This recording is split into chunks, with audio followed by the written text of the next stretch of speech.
Okay, perfect. Firstly, I'd just like to welcome everyone tonight to what's now our fourth Cricket New South Wales online coach webinar series. My name's Nick Bills, and part of my role here at Cricket New South Wales is the Coach Development Manager. Tonight, as you can see, we're lucky enough to have Sydney Thunder assistant coach and also former New South Wales Blues captain Shawn Bradstreet, who will give us an insight into his coaching journey, philosophies, and some of the different experiences he's had along the way coaching. And no doubt Jay will probably touch on a bit of his playing background as well. Shawn's coached everywhere from the sunny beaches of Manly to also the Lahore Kalandars in the Pakistan Super League. So no doubt there'll be plenty of stories along the way that we'll all be able to listen into and take something out of. Hosting tonight with Shawn will be Jay Lenton, who's the coach and talent specialist for Cricket New South Wales in southeast Sydney. Jay will be able to give better insights to obviously the work that Shawn does as a coach, having played under him at both Manly and also the Sydney Thunder in the last couple of seasons. Before I pass over to Jay, I just wanted to touch on and mention the work of the Cricket New South Wales Foundation. The Foundation is the charitable arm of the organisation, with donations helping to ensure the growth and sustainability of Cricket New South Wales initiatives. The initial projects for the Cricket New South Wales will focus on the female cricket programs, Basil Sellers scholarships, and national inclusion programs. To donate and for more information, please visit cricketnewsouthwales.com.au/foundation. I'll now pass over to Jay and Shawn, and I hope you all enjoy the webinar. All the best.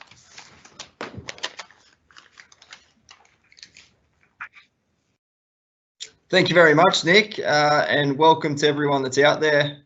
As Nick mentioned, it's episode 4, we'll call it, of our webinar series, and thanks to the amazing success of our first 3, we're very fortunate enough to take it out to, I think it was another 250 people tonight, which is absolutely outstanding. I think it takes the total to we've reached over 500 coaches in the last 4 weeks. So that's absolutely fantastic from our standpoint, and we thank everyone out there for tuning in. I think last week, Josh may have mentioned that we went all around the state, which we certainly do.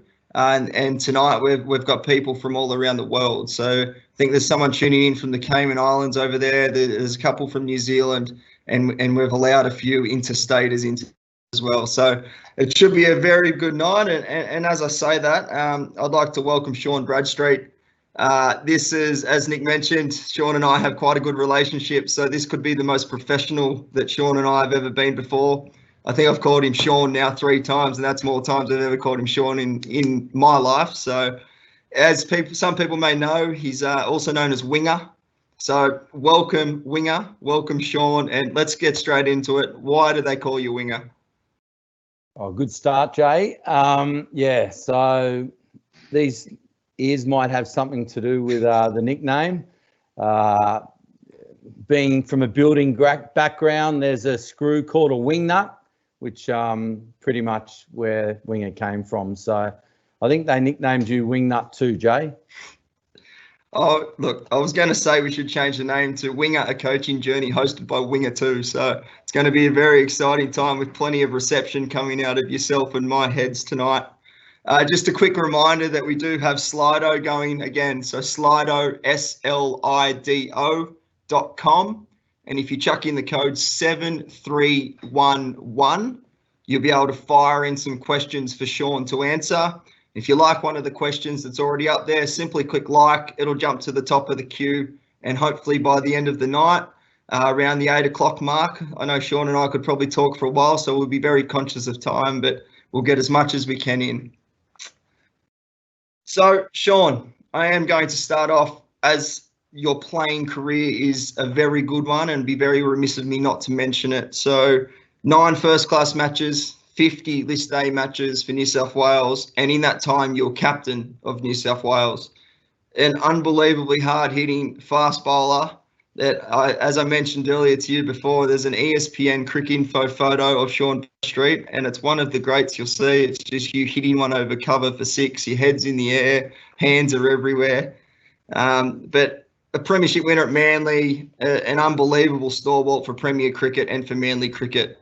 I guess for you, Shawn, what was your best cricketing memory? Best cricketing memory. I was lucky enough to obviously play for New South Wales, as you said, and I'll just never forget the first game I ever played for the Blues, which was a one-day game at North Sydney Oval, which is very close to my place, and just to put on the blue cap on that day was a massive honour and something that I thought would never happen. So, yeah, that was probably a big highlight. Excellent. And as I said, it would have been remiss of me not to mention you as a player, but we are here tonight for Shawn Bradstreet, the coach. So I'm really looking forward to it. I'm sure all the people out there listening are looking forward to hearing a bit of your journey.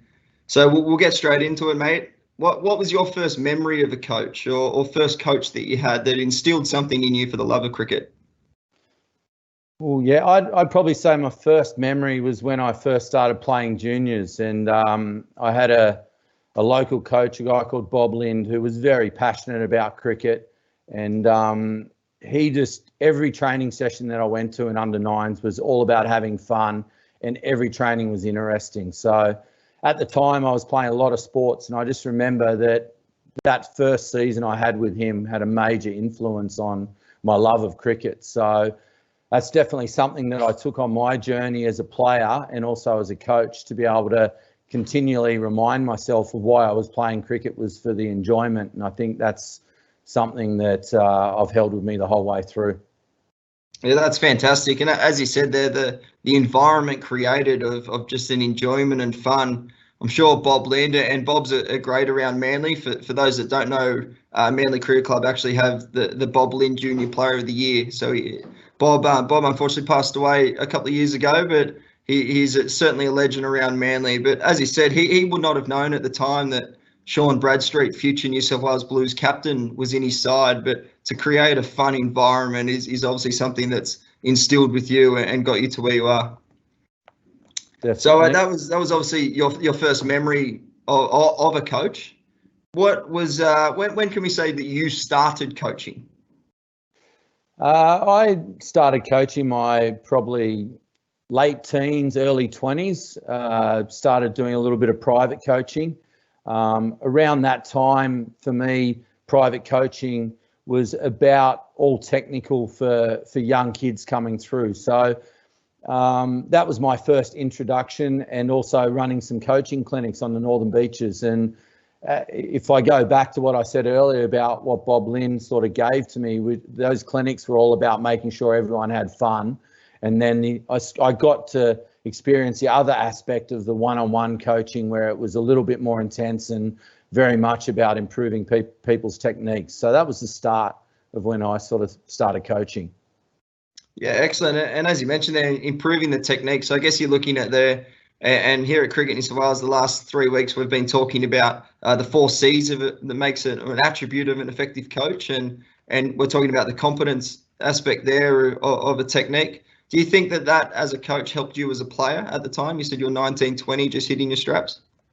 Yeah, definitely. Because when you're at that age and you're trying to make it as a cricketer, and you're reinforcing all the positive things that the young cricketer is meant to be doing, it's almost like you're brainwashing yourself. Like if you can think about when you're thinking about showing someone a cover drive, say, and you've got to bend the knee and do all the things that are involved with a cover drive, just reinforcing that yourself definitely, I think, would have helped with my technique along the way. And yeah, I think it was a good balance. A little bit of coaching and playing at that time for me was perfect.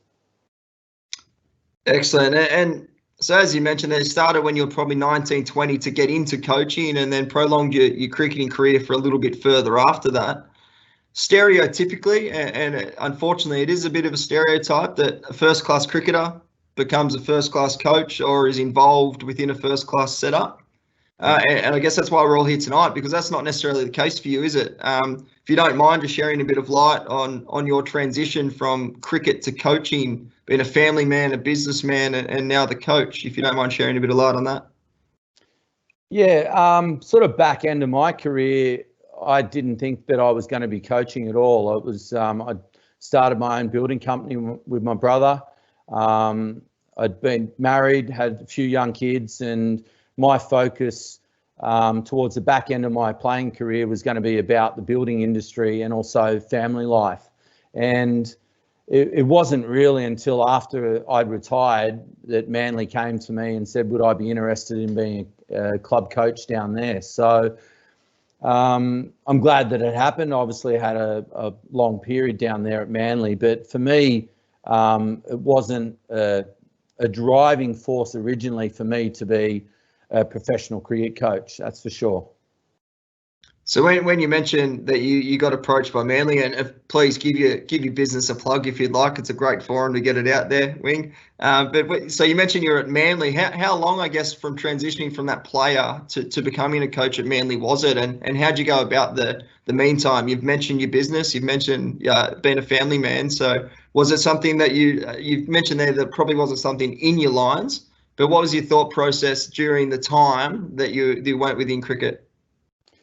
Look, the last probably 18 months to 2 years of my career with New South Wales, I was lucky enough to go away and mentor a lot of the Colts sides as a senior player, which I felt like was doing a little bit of coaching as well at the time. It was good being out in the middle, sort of playing with them and being able to help them. So that was there for me. And then it was about 18 months to 2 years after I'd retired that I took up the club coaching role. I thought that was a pretty good break for me. I retired and then had a little bit of a time away from the game, and it was enough for me to go, how much cricket meant to me. So, yeah, it was jump back in at the club level, probably 2 years after, I think it was. So coming into the club level at Manly, how would you best describe yourself as a coach coming straight into that after 2 years out of the game? I think when I first started down there, it was definitely, I brought a lot of what I felt were my best attributes as a player and then tried to instill that into the club. So for me, if I look back, I felt like I had to be a hard-working player, do all the hard yards, no shortcuts. And I tried to instill that at Manly at the time. There was a little bit of a stigma around at the time that the club was a little bit soft. So definitely I wouldn't say I was a dictator as a coach early doors, but I definitely thought that my way was probably the best way. And it wasn't until that probably about a month in that I realised that I had 65 to 70 different individuals and not all of them wanted to train the way Shawn Bradstreet used to train. So that was a pretty big wake-up call for me and made me realise very quickly how I'd have to adapt as a coach to all the different individuals involved. So speaking of that, and as you mentioned, you got 65 plus in a grade club or a premier club. How did you adapt from having it? And at Manly, we're lucky enough to have had test players play premier cricket. And there's also the 13, 14, 15-year-old that's playing fifth grade. How did you manage to adapt that after you say it was almost the Shawn Bradstreet way, coming in and having 65 different egos and different personalities? The first thing I probably tried to do was try and get to know all the different individuals and then try and work out what was going to make them tick. I felt like, there was a percentage of the club that I connected with straight away. And then there were some other guys that were very shy for whatever reason, whether they felt intimidated as a young kid or just, my personality was a little bit full on. So I went out of my way to go and try and get to know each player.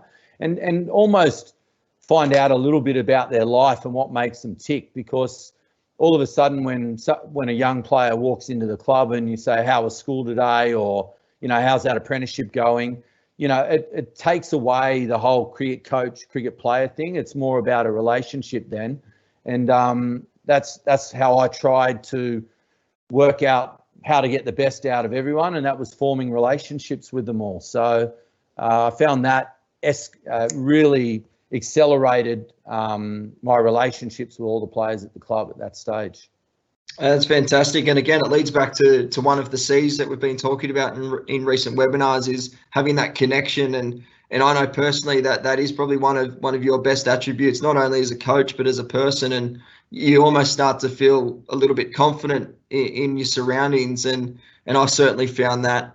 So as you mentioned there, kind of built those relationships, Manly started to kind of move forward. Do you feel that there was more people around you to help you with that? Like, who was your help at Manly, or was it just building 65 relationships and then trying to see what happened out of those 65?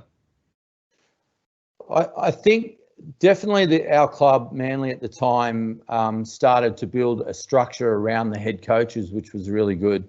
Mainly volunteers, which was really important for the head coaches to embrace, because you can't do it all yourself, and you very quickly realise, even though you got the best intentions to do everything, you just can't get across all the players. So having support staff there, embracing the captains as well, and making them accountable and almost like coaches themselves was very important. And I know when you're at Clubland, you've got first graders and first class cricketers in first grade that are very different to, say, fourth and fifth grade, where the guys at the top end of the club are really focused on their results and trying to succeed and become first class cricketers. But you might have some guys down the bottom end of the club that they just love cricket and they love the club. Well, you've got to find a way to get the best out of all of those. So bringing in all your captains and almost trying to get them, embracing them to work on the life skill factor. You don't want them coaching so much, but just trying to continue that life, everyone on the same page thing, I think was pretty good at the club at the time. Yeah, and it certainly showed in 2005 when Manly did win a first grade and other premierships and a club championship. What can you describe to everyone that's listening out there? What was, I guess, culture's a word that's thrown around in cricket, but how was the environment? Was there some people out there that really stood up? Was it player-led during the trainings? Was it a player-led year? What did you find was the best thing about that season? That season was a very special year. All teams made the semi-finals. Four out of five were in the grand finals. So it was an extraordinary year. Not something that happens at all, really, like that. But we'd been building up to, achieving something special. We had a very good senior playing group in first grade, yourself, the likes of Adam Crosswaite, who'd played first-class cricket as well. Stephen O'Keefe was around, first grade captain, and Tim Cruikshank, that had played for New South Wales. Nick Bills in the room as well was there, who played first-class cricket. So we had a lot of first-class cricketers who led by example. Our trainings were as tough as game days, and I'm sure that all our lower graders would watch our four fast bowlers steaming in, bowling to Crossy and yourself, and it was like watching first-class cricket in the nets down at Manly Oval. And that really set the standard for all the young guys, and they followed throughout the club. And when you've got leadership like that happening at a club, it's very easy for everyone else to flow on from that, and for a coach to pull aside a young kid and say, have a look at the quick over there. He's bowling off his full run. He's bowled probably 6 overs. He'll go and have a break now, and he's going to come back. So, yeah, it was a very good balance at the club. A lot of good young kids coming through and some good senior pros. So, yeah, it was a good year. So let's just pull it back just a little bit for the listeners out there that maybe are at a community level, coaching under 10s, under 11s, boys, girls, whatever it may be. The message I'm taking out of that response there is that players helping players can certainly be beneficial regardless of the age. Is that something that you would agree upon? Definitely. I think that it's important to try and get all players to start to learn how to coach themselves, because if you think about how much time we all have spent over the years playing cricket, you don't have a coach with you there the whole time. So being able to get your young players in particular to understand what they're trying to achieve to become better players, and then working with their friends is very important, especially at training. If there's only the one coach there, 10 or 11 players, if you can have your players setting the standard and working amongst themselves, it's definitely going to make life a lot easier for you as a coach. Yeah, excellent. And so we'll touch on Manly one last time. I know we're not going to try and turn this into a Manly chat wing, because we could chat about Manly all night. But so who I guess, taking it from the younger generation now to a few of the listeners out there that might have the luxury of having assistant coaches, volunteers, as you mentioned, how did you work as a head coach with other coaches in your side? And if you don't mind, maybe names, who were they and how were your relationships with them? If I look back to the start of the coaching career, I was lucky enough to work with a coach called David Patterson, who had a big involvement in it, New South Wales cricket. He taught me a lot very early doors. He was looked after 17s and 19s for probably 10 or 11 years at New South Wales cricket. So he knew how to get the best out of the young guys. So that was a big learning curve for me. And then I look at the back end. I had a good relationship with my brother-in-law, Phil Marks, who former New South Wales all-rounder, and he brought a very hardened South African approach, you could probably say, to his coaching. So there was definitely times where, you know, we'd bounce off each other. I could stand back and let him control a training session, and I think between both of us, we felt quite comfortable in letting the other person, you know, run the show and not feeling like we had to talk a lot at training. I know there was club training sessions where as head coach that I would just facilitate the chat and not have to say too many words because we had so many good coaches around. We had a first grade bowling coach, Gavin Fletcher, who'd played a lot of first grade cricket for Manly over the years. And so I think the challenge is being able to embrace all coaches and know that we're all different. That's okay. And yeah, that worked quite well for us at Manly, that's for sure. Excellent, mate. And so we've gone from Manly. You're a 19, 20-year-old that's playing for Manly. You're coaching a little bit, doing some academy stuff with Bob Lind on a weekend. Gone through, you've coached a premiership winning side, a club championship. How did Thunder come about? How did you get into the Thunder setup? At the time, head coach at Manly, Nick Cummins, the general manager of Thunder, came across and asked me to come and meet with him, and basically had a chat to us and said, look, you know, at Thunder, we've had some tough years.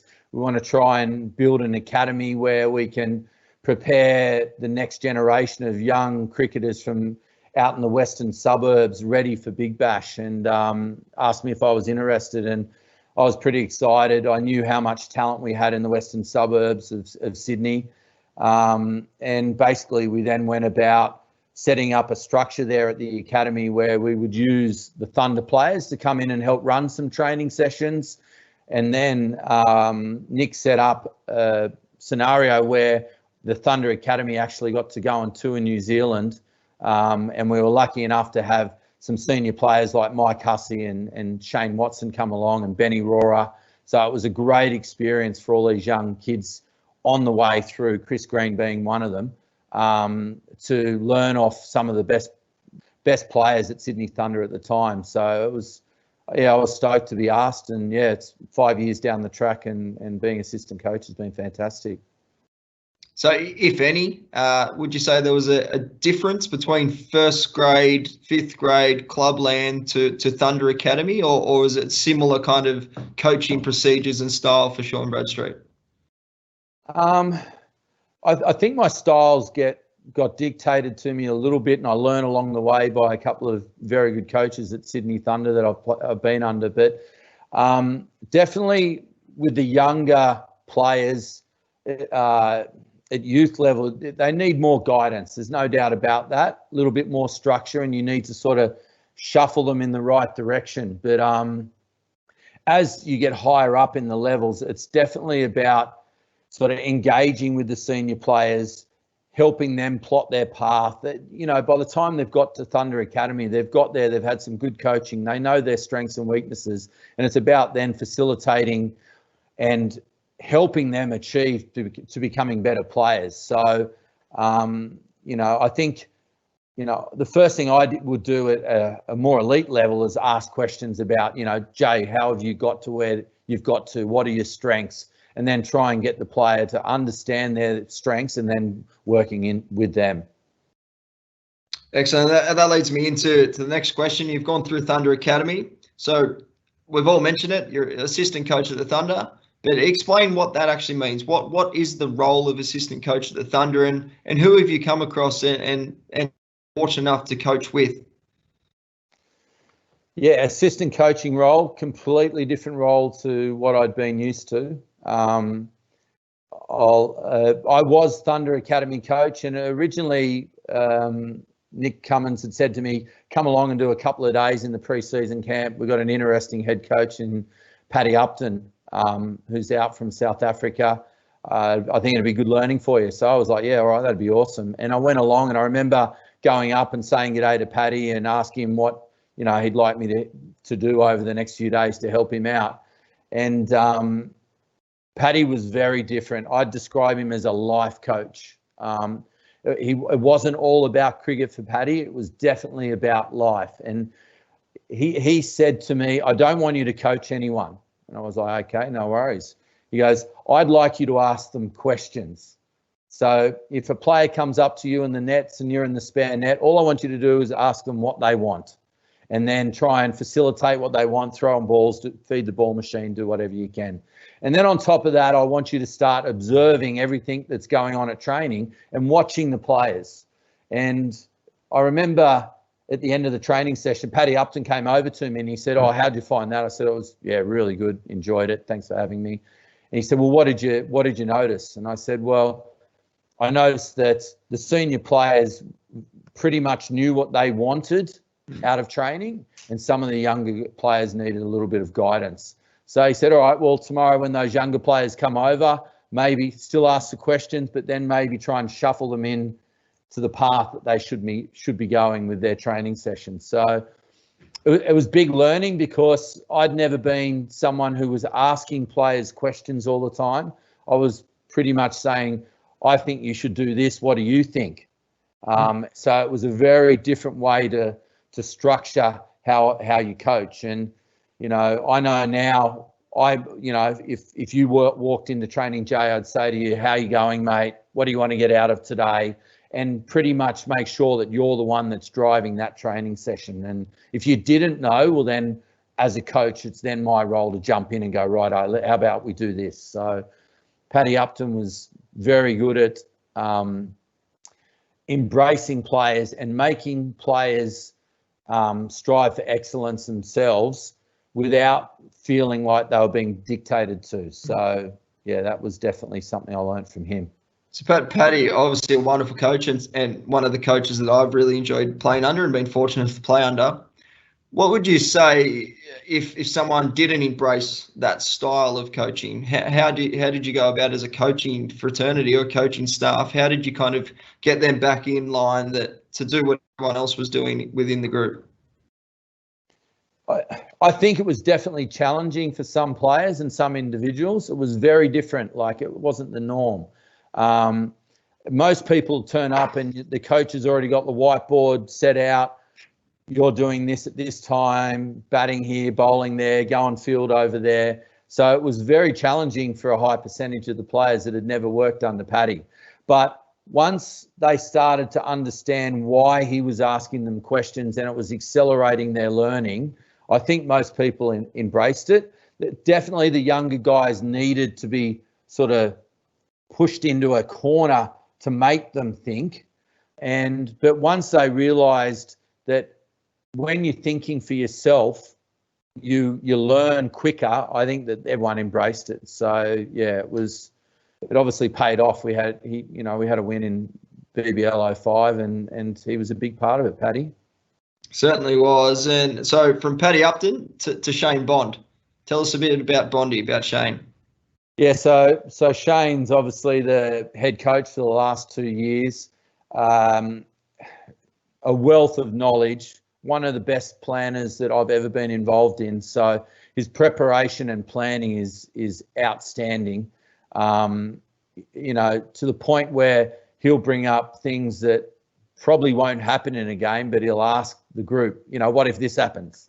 Because he wants to be perfectly prepared. So he brings a different level to Paddy, where he's all about your trainings and your preparation being almost putting you out of your comfort. They're that intense at times, which I feel like his whole theory is that if you train that hard at training, and then when you come into the game that you've been there, you've been doing those hard yards.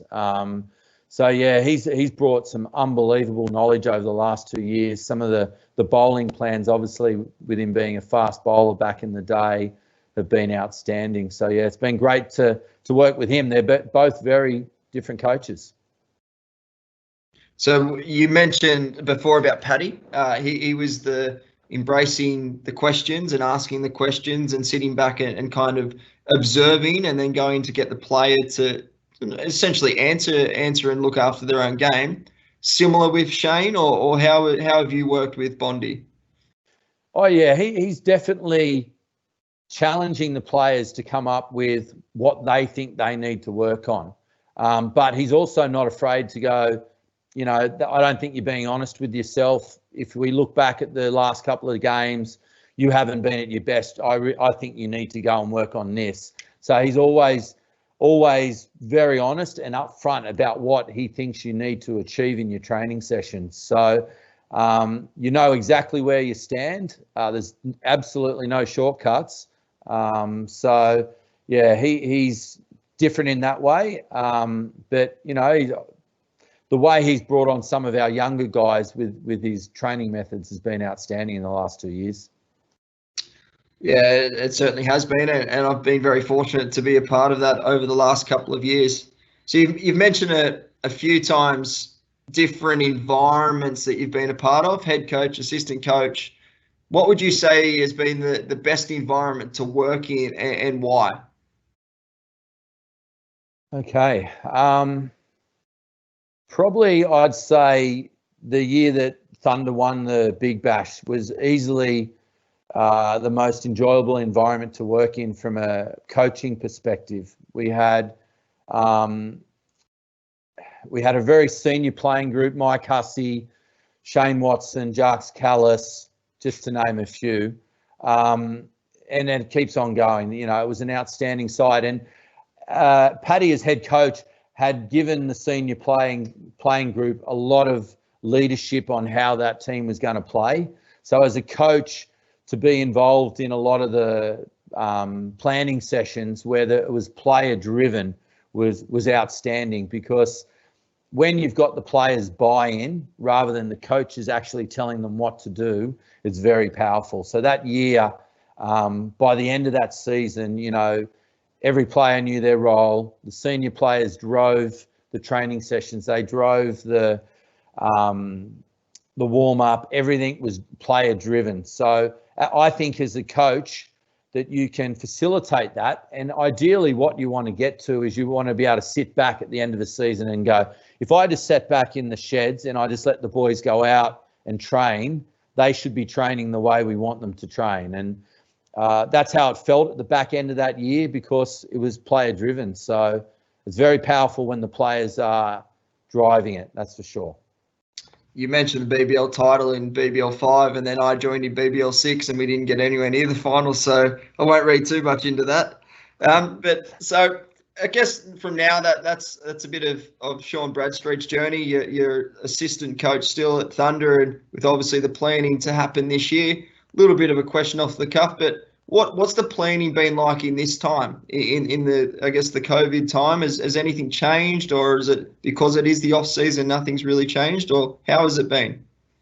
A lot of our planning would have been done back end of last season after the season completed, reviewing where we were as a side, and then reviewing the individuals as well. So it's important to probably, when the boys left Big Bash, let them go and finish off their seasons wherever it was, back in first class cricket or with the overseas players heading back overseas. But from a coaching perspective moving forward, Bondi and myself will be reaching out to all the playing group over the next month or so, looking back on the season, discussing the past season for the player, and going through maybe a few things that each player can work on during this pre-season when they're with their state sides, with a mind of T20 coming up at the back end of the year. So a little bit of downtime, but it starts ramping up again now.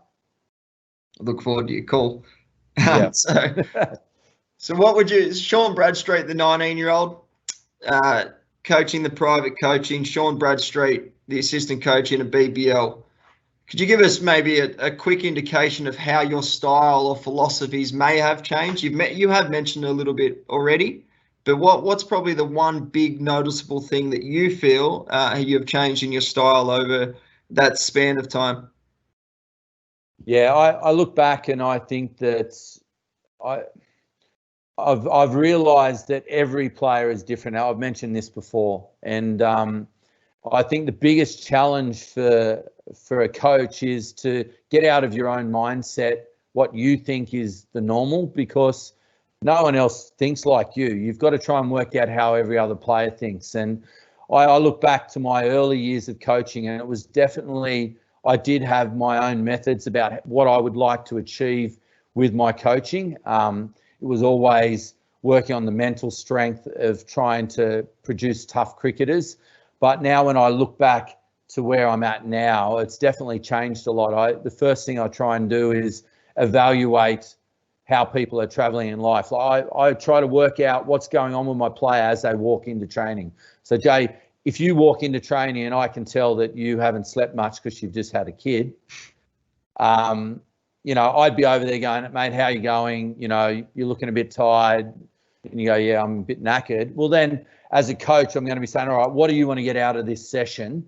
And let's do short, sharp, and let's get out of here. So I've definitely changed. I used to be very structured with not much flexibility. Now I'm pretty much willing to turn up to training and to be able to adapt for each individual as I perceive what headspace they're in when they walk into training, that's for sure. Yeah, excellent. And it's probably one bit of your journey that I didn't touch on. So we will just jump back a little bit. You had a bit of a stint in Lahore for the Qalandars. How was that experience? Yeah, that was an unbelievable experience. It was based out of Dubai, the year that I coached over there. Pakistani cricket and Pakistani players in general, so talented, passionate, love of cricket is unbelievable. That's one thing I did notice. And for me as a coach, I suppose coming in as an Australian and talking to a few people that had coached over on the subcontinent, sometimes the Australian way can be a little bit abrupt, very to the point. And for me, coming in and working with the subcontinent players, I needed to try and earn their respect first. So I just got in there and I did the hard yards. I didn't try and overcoach, and I let the players come to me, and I felt that was a very good way for me to sort of build relationships with players that, we had a little bit of a language barrier at times, but it definitely didn't stop the relationships being built and forging, the relationships that you need as a coach player. So, yeah, it was a great experience. So I guess we quickly delve on that a little bit about the language barrier, because it's something that could be quite common within cricket these days, especially at a young age. And most of the coaches out there wouldn't have the access to a professional cricketer like you did, and they had the skills. How do you think you'd go about something like a language barrier or a communication barrier so that, as you say, the relationships and the messages can still get across? Yeah, well, there was a few players in the side that didn't speak very good English at all. So for me, it was very simple words and mannerisms and actions. It's very easy to be able to show, even if you're doing some fielding stuff, energy in the way you do things and the way you move around. And yeah, I think your body language is very important. It's very important when you've got a little bit of a barrier there to come across in a nice, relaxed way. A smile goes a long way. Things like that. I just, was always smiling, and I always found the players were always smiling back at me. So I thought it worked. Smiling with your zinc all over your face, I can picture it now. Yeah. So that's, I guess, one thing that I'm about to bring up, I would say, is a coaching philosophy, I guess, of yours, and it's 4 simple words: stay in the moment. Now that rings in my head even during life, not just on the cricket pitch. It's something that I always revert back to. Can you explain to everyone out there what is stay in the moment? It seems simple, but what does it mean to you and your coaching?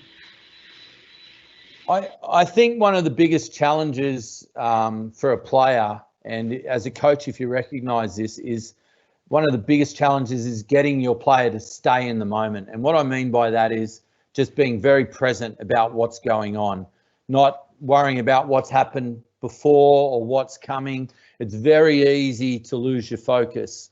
And for me, staying in the moment is always something that I talk to players about trying to keep them grounded, bringing them back into that moment, because I feel the best players around the world, they naturally stay in the moment. They don't overthink things. They keep it simple. And by doing that, you give yourself every chance to succeed every ball. Now, everyone knows you need to be able to switch on and switch off and all those sorts of things. But the challenge is actually just being present when you need to be each ball. And the best players worldwide do it. So for me, as sending a message to individuals, stay in the moment, but also for teams. You can have a team 5 for 50 chasing 250, and everyone's thinking we're all over these blokes, a couple more wickets and we're going to knock them over for 100. Well, how quickly cricket can change. So that's another example of staying in the moment and not getting too carried away about where you're at. And I think with the shorter forms of the game, it's even more important that you do stay in the moment, because the moments can get away from you very quickly. So, if you take your eye off the ball, you can lose a game. Yeah, it's a simple phrase, but it's something that just rings in my head. I see you out there with your wing nuts out, your zinc on, and I might be thinking about what's for dinner, and I just got Shawn Bradstreet, stay in the moment in my head. So it certainly had an impact on me on the field, but certainly does off the field. And as you mentioned, having a child at the moment, staying in the moment is one of the best things you can do. So a couple more questions. Come back, Jay. Yeah, a couple more questions before we get into some questions that have actually come in. What you may have mentioned it before, but I was going to say your best coaching moment, but what's your proudest coaching moment? Is it winning those titles that we've talked about, or is it maybe the development of a player or players? What is it for you? Look, I think titles are great, but for me, and that's great to share with all the individuals in the teams and the clubs you're part of. But the real great moments for me are of getting the best out of individuals. And if I was to pick a moment where we won a title, but a certain individual really stepped up, I'd think about someone like a young opening batsman back in the day for Manly who had a tough year, but when it came to grand final day, he was present, he stayed in the moment, he was the opening batsman, a guy called Jack Ritchie. And I'll never forget that moment. For me, what we worked on for the months leading up to that big occasion was a big challenge for Jack as an individual and a big one for me as a coach to get the best out of him. So although it helped get a result, it was what we managed to get him to do to help that result that was the rewarding part. So I'd say it's more the individual, bringing the best out of the individual for me rather than the team successes.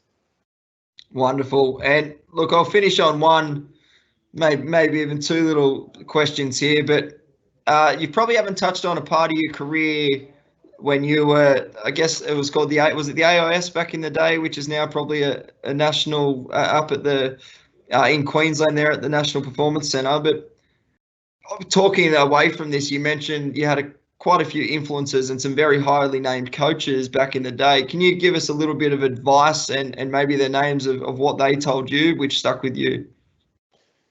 Yeah, back in the early 90s, it was called the AIS, and the Cricket Academy was down in Adelaide. And I remember being down there as a full-time scholar, and they used to bring in former Australian players to do coaching. And there was two guys that really had an impact on me and the way I played moving forward, and the way I then used some of their training techniques with coaching as well. One was Ian Chappell, the former Australian captain. And when he came into camp, he was there for the week. We did sessions on facing spin bowlers and facing short balls. Now, he was an absolute gun at the hook shot, and I was someone who ducked and weaved everything. I never played a hook shot at that stage. That's because you bowl fast bouncers. That's why. Yeah, I just wanted to get out of the way. But Ian Chappell would make us train where you didn't have a choice. You couldn't duck and weave. You had to hook everything. And he really put us out of our comfort zone. And it made you realise as a player that, oh, my God, I can do that. And when he moved the field and you had to try and hit it in other areas, for me as a player, that made me realise that you can challenge players to be better, and it definitely helped me there. With spin bowling, we'd do drills where he'd get the spinners to bowl and you couldn't sweep and you couldn't defend from the crease. So he was trying to get you to work quick feet all the time, out of your comfort zone. You had to be down the wicket or you had to be deep in your crease, cutting and pulling. And it was amazing how a week of doing that, how the first sort of session you'd go from getting out every second ball, sort of seeing yourself, to how quickly it became part of your natural game. And for me, Ian Chappell putting all the elite players back then, you know, and there was the likes of Ricky Ponting and Brad Hodge down there at that time, teaching them to really push themselves and go out of their comfort zone was awesome. So that was brilliant from Ian there. And then the other guy was a guy called Terry Alderman, who was a brilliant swing bowler back in the day. His record in England for Australia was unbelievable in a few Ashes series. And when I turned up there, I was a swing bowler, and I was always bowling big out swingers and big in swingers and trying to knock over the batsman with the miracle ball all the time. And I remember him saying to the group that you could just simple things down a little bit. You don't have to bowl the big hooping out swingers. You can bowl a couple of out swingers and then just get one to go straight. It doesn't have to swing back a foot.